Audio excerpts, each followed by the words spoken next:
Hardball, the bull and the better. Talking hardball, part of Betting Weekly. Handicappers, they're all in the know. Pick some winners and then we say let's go. So come on, it's time to watch the show. We're talking hardball. Ken Griffey's grotesquely swollen jaw. We're talking hardball. Over under on the hot dogs. Talking hardball. Bring your giant bag of peanuts. Talking hardball.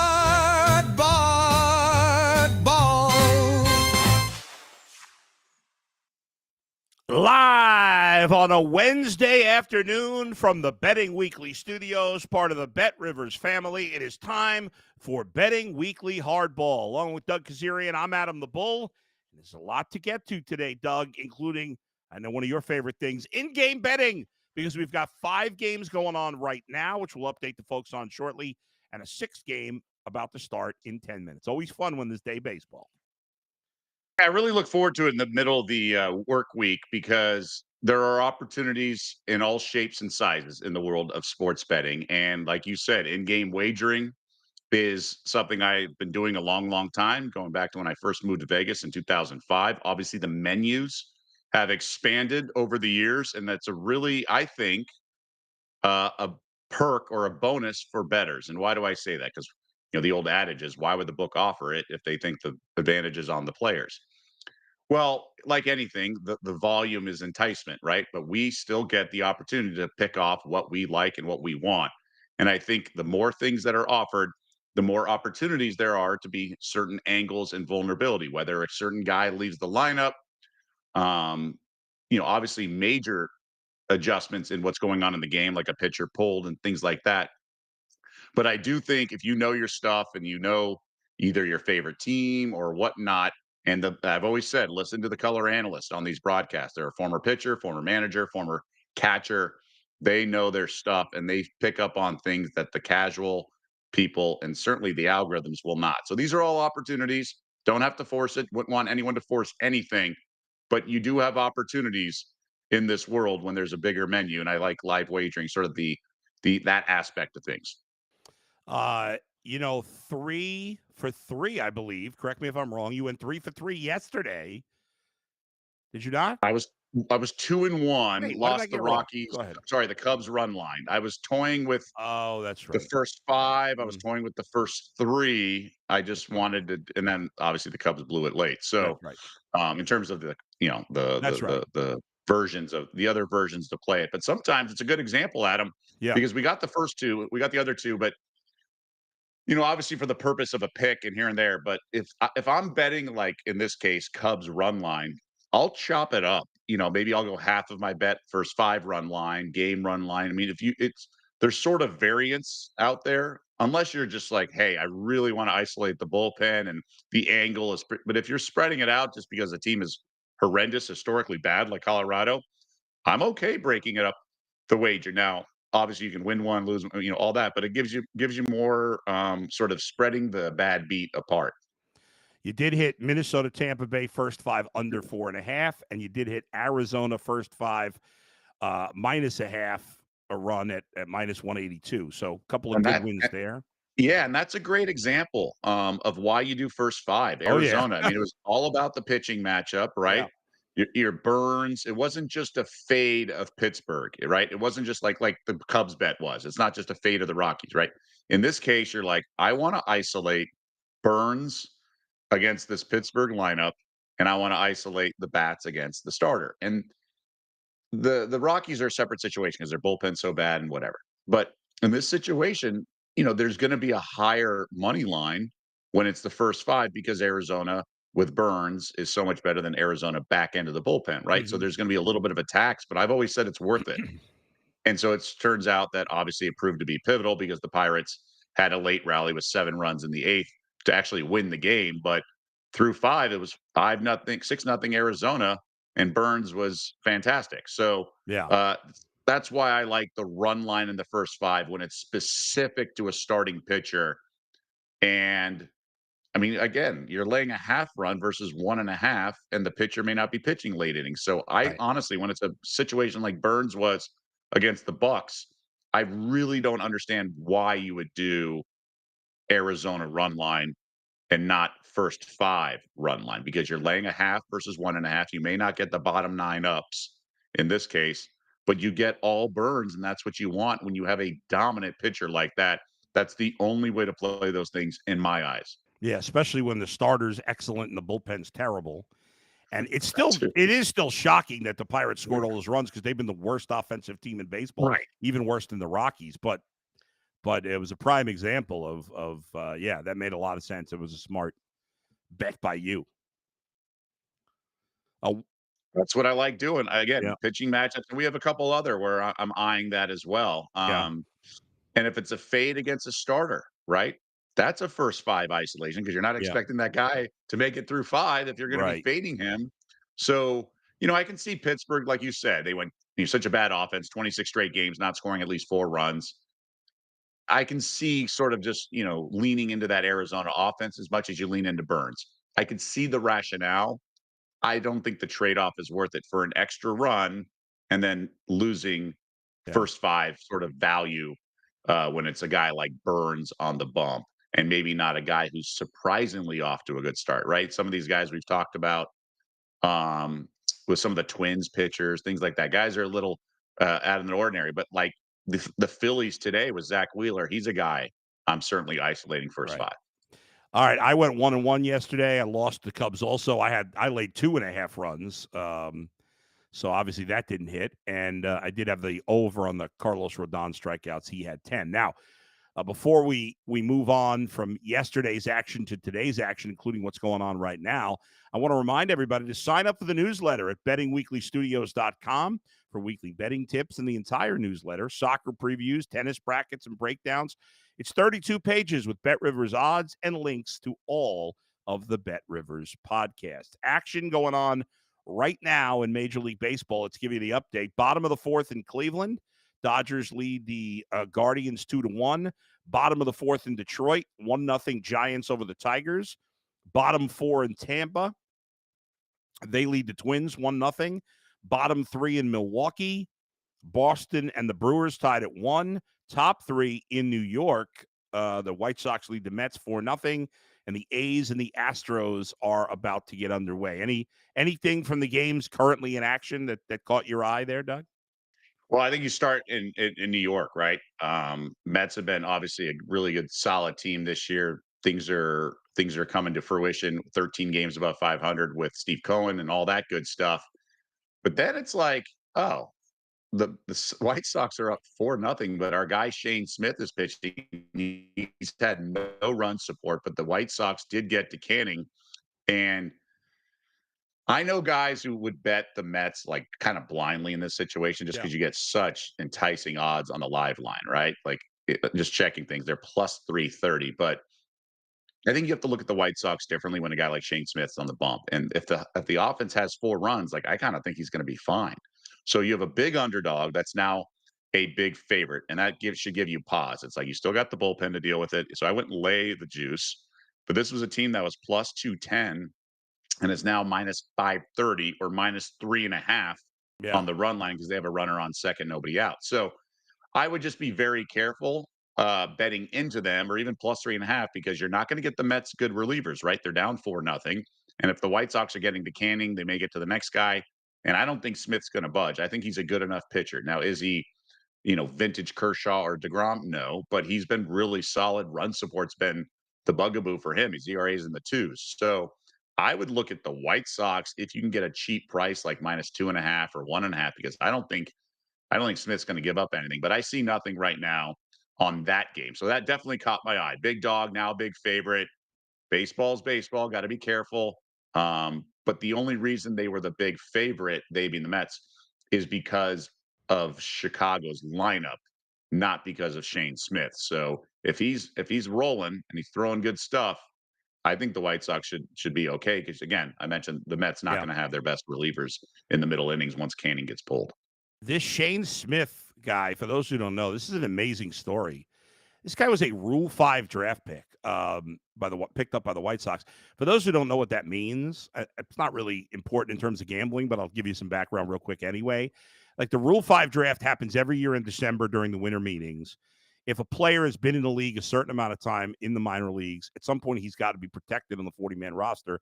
If he's not, other teams can essentially claim him off waivers, pick him up in the Rule 5 draft. The caveat being the guy has to spend the entire season on the major league roster. You can't send him to the minors. If you try to, the other team can take him back. So you don't even see a lot of Rule 5 picks make teams to begin with, but a team like the White Sox that's bad, you'll see it. But you almost never, I can't think of a single example off the top of my head of a Rule 5 pick being a starting pitcher.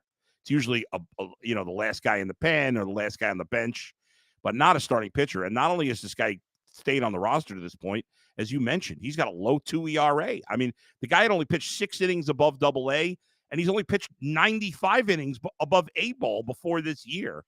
And he's been fantastic on a team that stinks and doesn't give him any run protection. Otherwise, it'd be an even bigger story. But it's been pretty impressive so far what we've seen. So I'm with you there. I mean, again, the Mets have a good lineup, but the way this guy is pitched for the most part, it's not too hard having faith in him, even if you don't have faith in the White Sox scoring any more runs. Also, the game that sticks out is in where you are located in Cleveland. Dodgers Guardians. Kershaw's through 4, allowing just 1 earned, but it's been in some trouble with 5 hits, 2 walks, and a lot of exit velos pretty high. So I wouldn't trust this stat line. I mean, I know he pitched okay in his last outing, which was definitely a relief from the first outing. The first inning was bad, but I wonder about the Guardians getting to him. And so you have a live total of 7.5. It's 2-1 in the 5th. Yeah. And the Dodgers bats obviously can get to anyone. Plus 188 doesn't look so bad. Plus 1.5, minus 120 looks okay. These are things that have caught my eye. Here's my concern right now when you look at the Guardians situation and why I would be hesitant to jump on board with them. You look at the 3 best hitters on the Guardians. Their best player is Jose Ramirez. He's 2 for 2 with a ribby in this game. Their second best player is Steven Kwan. He just left the game with an injury. Right. So he's out. Their third best player is Kyle Manzardo, who's not starting today. So, I mean, their offense is pretty inept, but now they have 2 of their 3 best hitters out of the lineup. They could obviously bring in Manzardo at some point, but it's just hard to have a lot of faith in the Guardians lineup. But and it's a 1-run game, so we shall see. Let's get to some other things here, Doug, and I wanted to bring up something we talked about yesterday. We talked about some trends when it comes to pitchers. And yesterday we brought up Logan Webb, Hunter Brown. You brought those guys up. And then later I brought up Joe Ryan, Hunter Brown and Logan Webb in terms of guys who had been great, but then had a bad start. Would they bounce back? And I brought up the stat, Joe Ryan, the only time he'd given up more than 2 earned runs in a game this season, he bounced back with 7 shutout innings. Well, those trends about trusting the good pitchers worked. Hunter Brown and Logan Webb both bounced back. Brown was better, but they both pitched well. Brown won, Webb didn't. And Joe Ryan did not continue that 7 shutout inning trend, but he only gave up 1 run in 6 innings. So not that it always pans out, but the moral of the story is, again, if a pitcher's good, his track record is good, he comes off a bad start, generally you want to trust him that he's going to bounce back. Again, they've done it before, right? Like, they're reliable. One of the pitfalls of recreational bettors and things like that is just overreacting to what you last saw, being too much of a prisoner of the moment. Now, it's also good to exercise caution, and that's what we did for both Brown and Webb. It's okay to not bet, right? It's like the cab ride at the end of Rounders. It's you can't lose what you don't put in the pot, right? Like, it's okay. Frankly, some people think they want, if they're like thinking about betting on Hunter or someone like that, they want the guy to blow up and it to lose, because then they said they wouldn't have FOMO and they wouldn't regret not betting it. But I would say you always want examples of you seeing the ball well, right? Like, If you're calling a good, if you go 3-1 and the two that you didn't pick, you should want to be 2-0, right? Like if you're seeing the ball well, you're picking stuff, you're doing smart analysis. Yeah. You kind of want things to be um, at least your way. You can also really bet the smallest amount of unit too on a game just to dip your toe in the water, and then you don't hate yourself if it didn't hit, right? Yeah. So there's ways to avoid the FOMO or the potential FOMO. So there's all these ways to do it, but the key is it's okay if you're indecisive or just a lean to just Yeah. not get involved. It's okay. You Yeah. can also watch the first inning, and if the guy's throwing what you needed to see, jump in. There you go. Will Kyle Schwarber record a hit or walk in his first at bat? Will the Cubs score 4 or more runs in the first 5 innings? Head over to the House Specials tab on the Bet Rivers app for both our daily boosted bets. Check that out now with Bet Rivers. All right, Doug, let's get to some of the games coming up later today. We talked about the Pirates and Diamondbacks in that wild game already. They've got another one to go today, and Paul Skeens, always interesting when he's pitching. He'll be on the hill today. That game is going to start at 3:40 this afternoon, about an hour and a half. On paper, Paul Skeens against Zach Gallen sounds like a great pitching matchup, but Zach Gallen has not pitched well this year. He's got over a 5 ERA right now, Doug, which is shocking. You expecting a turnaround from him, and would you bet on it today or no? I can't say I am. He's always been a guy that's, I don't know, fool's gold maybe. So I don't want Gallen at all. I think he's Okay. the advanced metrics are something that are sort of portrayed him as not that great. But Skeens, I'm all in on, right? Like he's the man. And I thought beginning of the season, it was okay, he's still very good, but just not vintage. But now I'm thinking, you know, maybe maybe he's back to his, flame throwing self and really unhittable. He's had 8 and 9 strikeouts the last 2 outings, only allowing 1 earned. It's tough to need that Pittsburgh offense, but actually at plus money, it's hard not to get involved with Skeens and the Pirates.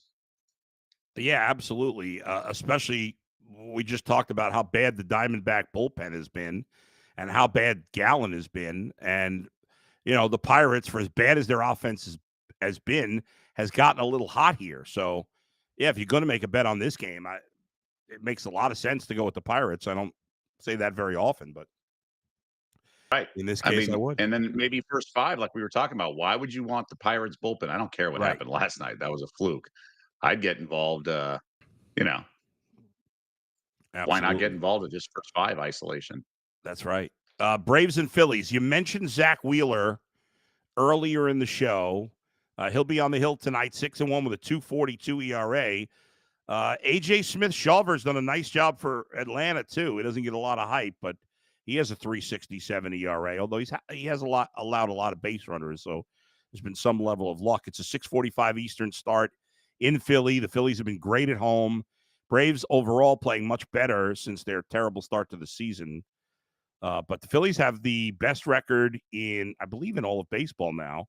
Certainly in the National League. The Tigers, yeah, they do have the best record in baseball at 35-19. So, and they've won 9 of 10. So hard to go against the Phillies with Zach Wheeler. Would you take a chance on the Braves? Well, I'm on the Phillies Yeah. minus a half in the first 5 innings. It's minus 122 at Bet Rivers right now. Yeah. This is exactly what you want. You want a pitcher that's as dominant as Zach Wheeler. And just to put in perspective, he's thrown 22 and 2/3 straight scoreless innings. Okay. He's been on absolute fire. And that's exactly what I want to, get involved with. So I'm gonna back him and roll with it first 5, just isolate Wheeler. And the reason I said it's exactly what you want is you want a guy who's got stuff like Wheeler, but that may not be the biggest name in baseball, right? If DeGrom had this stat line and this recent, last couple years, you'd be paying a bigger sort of price. And I know Wheeler's not a flash in the pan, and I know the market has adjusted, but you get the Phillies at home. You have the better pitcher by far. I like the minus a half, minus 118. I think that's the way to go in this game for the first 5. It's a run line.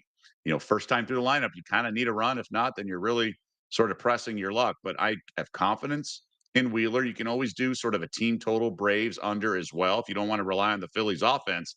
But why wouldn't we want to rely on the Phillies offense? I'm Right. okay taking my chances because let's say Wheeler gives up 2 runs, you still have a chance for the offense to save you. So that's why it's a little better than doing maybe the Braves team total under. So I like the Phillies here.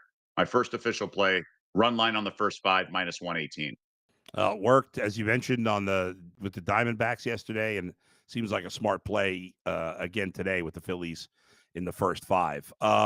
We got some comments, some questions from the YouTube chat. Corey says, "Howdy, gents. Been distracted with the NBA and NHL. Can't wait to get back into MLB action.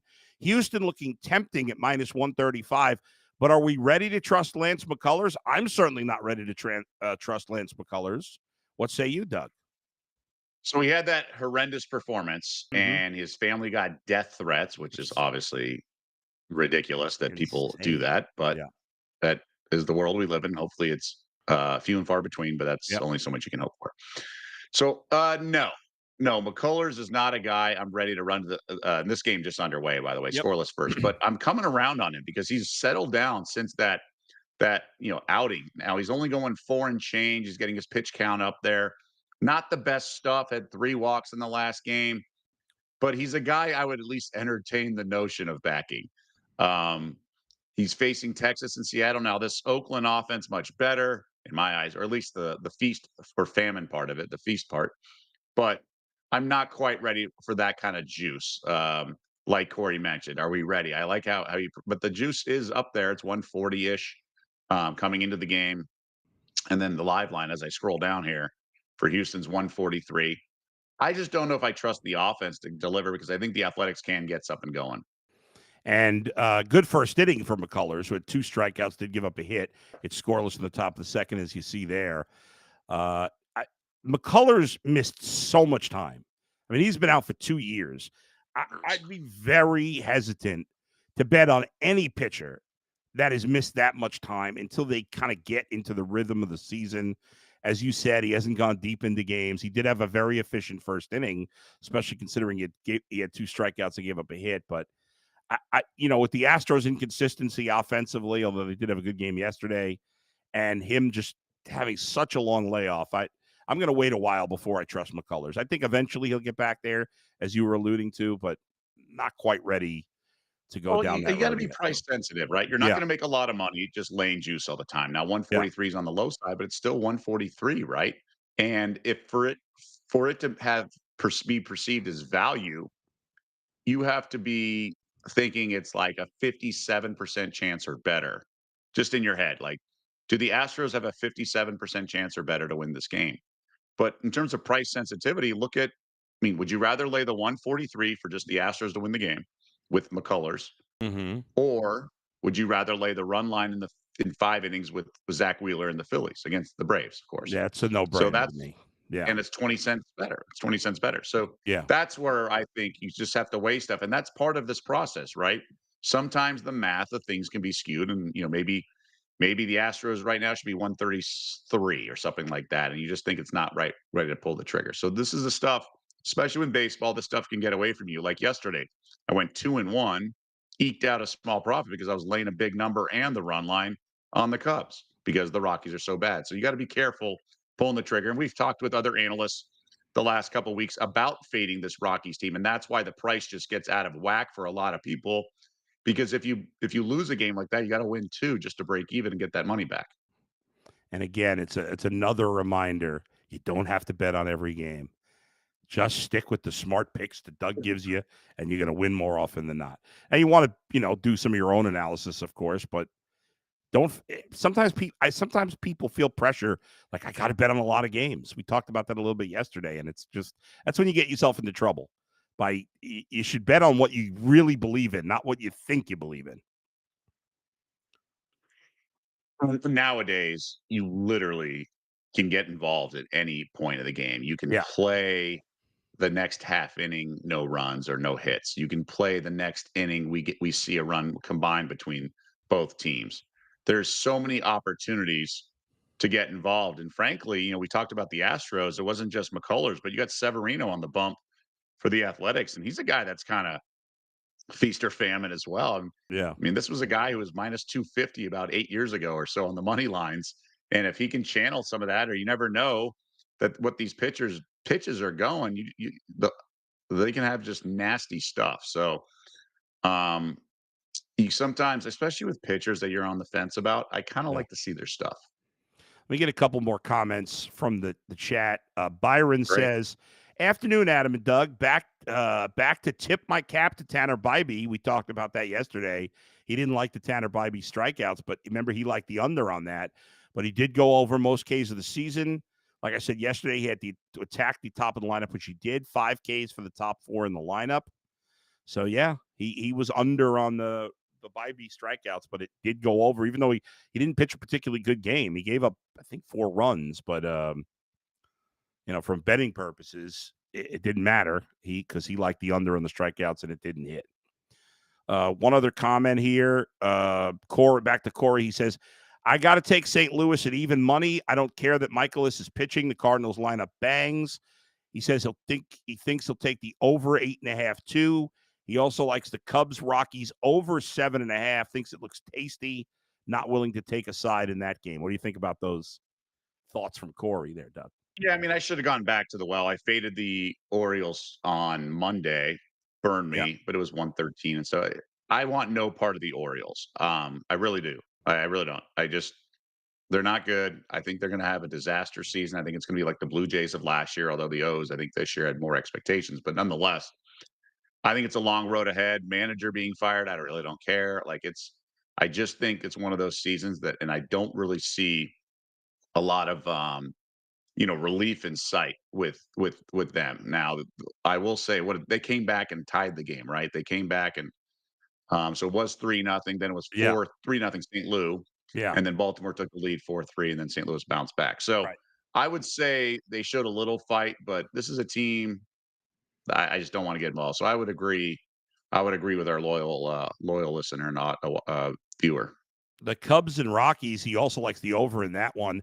The first 2 games of that series have been shockingly low scoring, especially for the Cubs. The wind's been blowing in, but still, I mean, the Rockies pitching has pitched well. Even Marquez yesterday pitched really well. The Rockies bullpen actually has been okay. Some of their guys, they're high leverage guys. But by the way, their closer, and I haven't actually watched the Rockies play much, but I was watching this game last night, and I don't know if you've seen this, but the Rockies closer, and I say closer in quotes because how many chances he's gotten, but I think their closer right now is a guy named Zach Agnos, who is a rookie.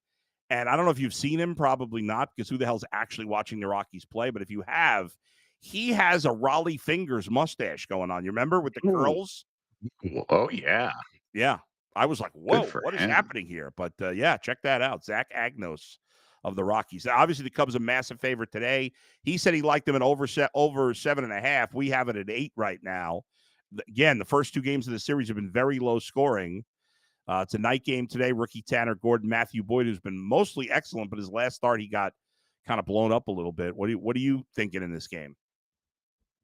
So I was going to say, if there's a pitcher I don't want to fade on Colorado, it's Tanner Gordon. I mean, he had pitched well against the Yankees, and I just think he's got decent enough stuff that if the opposing pitcher gives up a certain amount of runs to his own lineup, I think there's a chance the Rockies could win. I mean, that's as far as I can go in terms of betting on the Rockies.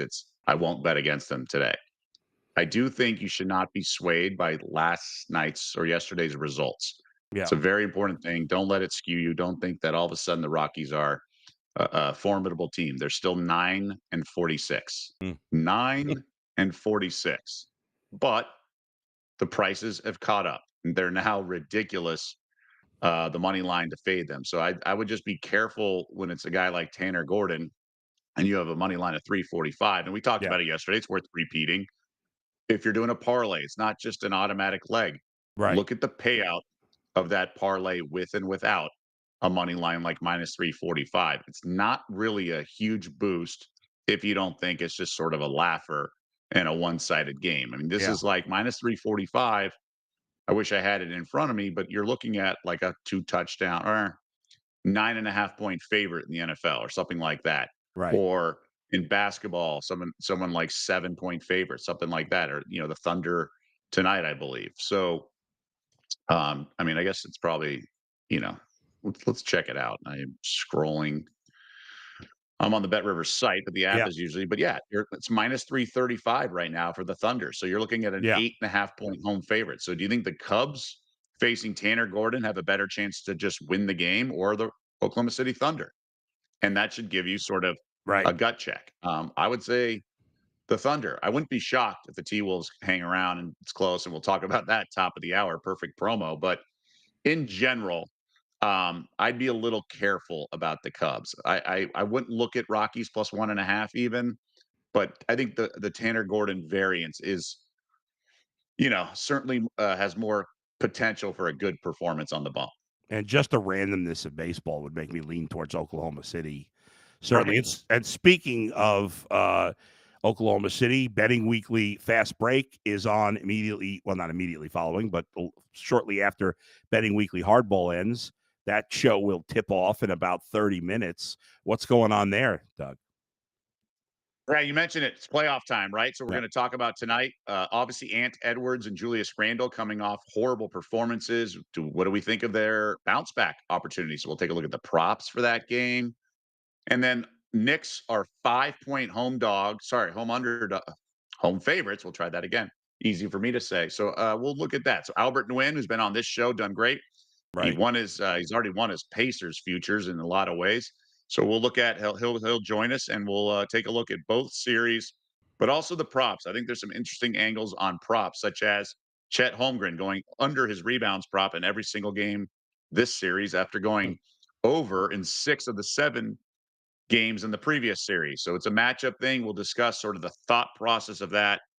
Maybe Thunder are the right side here, because they've, obviously they won and covered with ease in games 1 and 2 at home, and now it's back in OKC. But I'm going to tell you, Lee Corso style, not so fast. And Daryl on YouTube has some questions about the Thunder, but I'll save that for you guys for the next show, of course. He also says opinions on the over between the Braves and Phillies. We talked a little bit about that game. And the under. He likes the over Braves Phillies, and he likes the under Blue Jays Rangers. What do you think? I can't get involved in an over in Zach Wheeler. I mean, like I said, the guy's 22 and 2/3 straight innings of scoreless baseball. So that's just not something. Maybe you think the Phillies bats get going, but I would look at the team total for the fighting Phils, or even the Braves team total under. I was looking at that. In terms of the Rangers game, yeah, I can see the under. Obviously, anytime you get their offense involved, you want to look at the under. I like Maley a lot. I mean, obviously he's been fantastic, but he's kind of a guy like Hunter Brown, right? Like this name we didn't really expect to be lights out this year. Right. And he has. Last year he had an ERA near 5. So how do you explain a 1.8 ERA? There's going to be regression. The question is how much regression, but his whip is 1.03. He had that 2 of the previous 3 years. So this is a guy who I think if he can put it all together is a guy you sort of want to back in that elk of Hunter Brown. Maybe not Burns, maybe not Zach Wheeler, but I'm okay thinking this guy's going to have a really good season. And so I'd be careful fading him. And so I like the concept of an under. Don't really have an opinion about Paxton Schultz, but the Rangers lineup fading him, sure. Can't disagree with that. And 8.5 is a big enough number that I'm okay getting the under if you want to do that in that Texas Toronto game. Would you consider? Could I talk you into taking the Angels against the Yankees in this game? The Angels actually have the pitching edge with Kikuchi going against Schmidt. I think so. Kikuchi's pitched well, and he has. And he's given up 2 earned runs or less 5 starts in a row, a total of 8 earned runs in his last 5 starts. So I don't know if I have the guts to make that. I know what you mean. I was actually, that was my way of asking you if you think Kikuchi's got a short shelf life on how he's pitching. He's been pitching great. Yeah. But I just don't know how good he is. I wonder if the Yanks bats get to him. Not that they're the most loaded offense, but I do think I'm reluctant. I was actually kicking myself for not betting the Yankees the last couple of days. Now you're laying 167. We talked about it yesterday in terms of their ROI on the money line if you bet on them every game because they are typically big favorites. So even though there's so many games above 500, you pay for it in the games they lose. And so this is a good example of it. And I like your thought process, Adam, of just looking at the dog in Yeah. this situation because fading the Yankees has been profitable a lot of games, just not every single game the whole season, net result. But Yeah. this would be a game where you want to fade them. But I always say this with all sports. It's, let's say you bet the Angels because you see value. Like if Mhm. you lose, how dumb are you going to feel with that ticket in your hand? That's the kind of thing. Yeah. Like how much are you going to kick yourself when it's like, oh, damn it, it's What was the I Angels. thinking? Yeah. I should have known better. Yeah. But you're right. You don't win every game unless you're the Yeah. Colorado Rockies. The bad teams win a third of their games. The good teams lose a third of their games. It's baseball.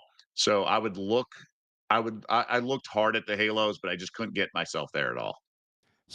They've 7 of his last 8 starts, he's given up 2 earned runs or less. And he's pitched against some good teams. His last start was against the Marlins. They stink, but he 5 2/3, 1 run against the Dodgers, 6 innings, 2 earned runs against the Padres, 6 innings, 1 earned run against the Blue Jays, 5 innings, 2 against the Tigers, and against the Giants in late April, 5 1/3, no runs. He doesn't go deep into games, usually max 6, but he's pretty solid for those first few innings. I think the Yeah, version of him in Toronto is like the true version. That's sort of how I feel about him. yeah, Not no, Seattle, like that Toronto yeah. version. That's my hunch. Although he did have a nice season with Houston, but that's sort of like the 6 innings, 3 earned is kind of how I see him. Yeah, sure. I could, no doubt, I could see that. Folks, let me tell you something else. We have more deals for you at Bet Rivers. Tear into Bet Rivers prop packs. Place the same game parlay of at least $10 on any MLB game to receive a prop pack, which can win you boosts and bonus credits. One more game to talk about, Doug, and that's the Reds at Royals. Interesting pitching matchup. Hunter Green making, I believe, just his second start since coming off the injured list. He started Friday last week off the IL against the Cubs and pitched well. Noah Cameron is a young guy who just got called up fairly recently for the Royals, and he pitched well. He has pitched well so far in his, I think he said 3 starts. Yeah, 3 starts for Noah Cameron, and he's given up 1 earned run or less in all 3. So he's pitched 19 1/3 innings and has given up 2 runs, both solo homers against Minnesota, St. Louis, and Tampa. He's got no run support, though. The Royals have only scored a total of 4 runs in those 3 games. So what do you make of this interesting pitching matchup? Yeah, I agree. I'm glad you brought this game up because it is an Yeah. interesting matchup. It starts with Green. I really like him. I mean, his stuff is there. You mentioned coming off the injury list, and he's a guy who I would look to bet. Now, there are people. I'm not really one of them because I know how the sausage is made. But there are people who are saying, "Why are the Reds favored? They're favored for a reason. I'll bet the Reds in Mhm. this situation." I don't think like that. I think the math guys look at their math. They Mhm. shape the market, and that's why the Reds are favored. It's not like a bait of the Royals at home here. For example, yesterday I thought the Pacers line was stupid. Why were they -2 or 2.5? Didn't make sense. I had texted odds makers like, "What am I missing?" They're like, "Neesmith this, I'm like, "This line should be 4, right? This line should be 4, 4.5." Knicks Yep. played well, actually, way better than I thought. But I don't just catch yourself when you're like, "Why would the Reds be favored?" This is telling you something. Now, Right. I do like the conversation. Like, this line stinks. This line smells fishy. Why is it fishy? But it's really, why is the math fishy? It's not some Yep. odds maker has a crystal ball or Biff's almanac and is telling you to try to bet the Royals. Like, it's why is the math doing this? And sometimes you get a great discount on a Red situation. So I would look at the Reds here, not ready to pull the trigger, but that's at least what I'm looking at. All right. Before we do the recap of your picks, Doug, let's go through the scores that are going on right now. Dodgers leading the Guardians 3-1. That game in the bottom of the 6th. The Dodgers just pulled Clayton Kershaw on the live money line. The Dodgers are -670 right now. Would you consider the Guardians plus 390, down only 2 runs at home? But you got done telling me that their Yeah. lineup is shaky, Kwan's out. Yes. I think the Dodgers are I would take -2, -141, to be Oh, honest. I yeah. think their bullpen is a strength, all things considered. So I would look at -2, -141. I would not bet the Guardians, so I'm with you there. End of the fifth in Tampa. It was 1-0 Giants going to the fifth. Giants scored 2 in the top of the fifth to take a 3-0 lead. Then the Tigers just scored 4 in the bottom of the fifth. So it's 4-3 Tigers going to the top of the sixth now. Both starters have been knocked out of this game after 4 and 4+ innings. So that game going to the sixth. And Did you see that coming? I mean, Roop and Job, like, pretty solid, but I did not yeah, expect the offense like what we're seeing right now, 7 runs through 5 nope. innings. Up to the minute, Tigers are -250 at the moment in that game. Also going on right now, the Rays lead the Twins 4-0 at the end of 5. Pablo Lopez still on the hill for the Twins. For the Rays, Drew Rasmussen, now in the top of the sixth, has gone 5 1/3. He's allowed 1 hit and 1 walk, no runs, and 4 strikeouts. He's only thrown 65 pitches with 1 out in the top of the sixth. I guess he's got an outside shot to go the distance in this one. The Twins are plus 1,800 right now. Why not? They're hot, right? Yeah, they had been. All right, and then we've got the Brewers, Red Sox over the Brewers 3-1. That game in the bottom of the fifth. The Mets have come back somewhat on the White Sox. It's 5-3 now in the bottom of the fourth. Mets batting. You like something here now? You know, I mean, we were talking about Shane Smith. I mean, the Mets still have a good lineup. Yeah. Canning's been pulled.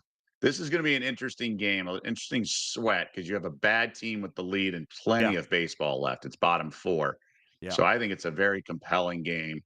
The money line has been kind of all over the place. Now, think about it. The White Sox are up 5-3, and they're only -162. It just tells you something about both Chicago and the Mets. Yep. The Red Sox updated -315, and the Astros -155 against the A's. That game is scoreless. Top of the third, 1 on and 2 out for the A's in the top of the third. All right, Doug, let's give you the recap of the official picks for the fans for tonight's action.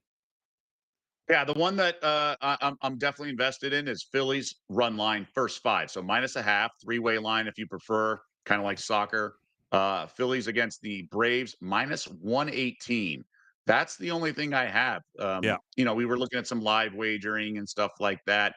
Not going to get involved with the Cubs because the Rockies have Gordon on the bump. I know the Yankees are hot as heck. Have won 8 of 9, but Kikuchi is formidable and Clark Schmidt is so. So that's something that didn't really stand out. So, I mean, look, half the games are already underway. Nothing jumped out. I lean hard to the Pirates first 5 on the 2-way money line. But I'll abstain just because their lineup is so bad. I was thinking about a D-backs team total under. Probably going to regret not playing that because I think Skeens is that solid. But the only one is I'll just go to the bank with or go to the foxhole with Zach Wheeler. All right, that sounds good. If you're going to go into the foxhole with one pitcher, he's a pretty darn good one to go with. Guardians are threatening in the bottom of the sixth, first and second, nobody out. So if you're thinking of betting on the Guardians right now, down 2 to the Dodgers, now would be the time to do it, I guess. But we'll leave you there. Thanks to Max and Z for producing.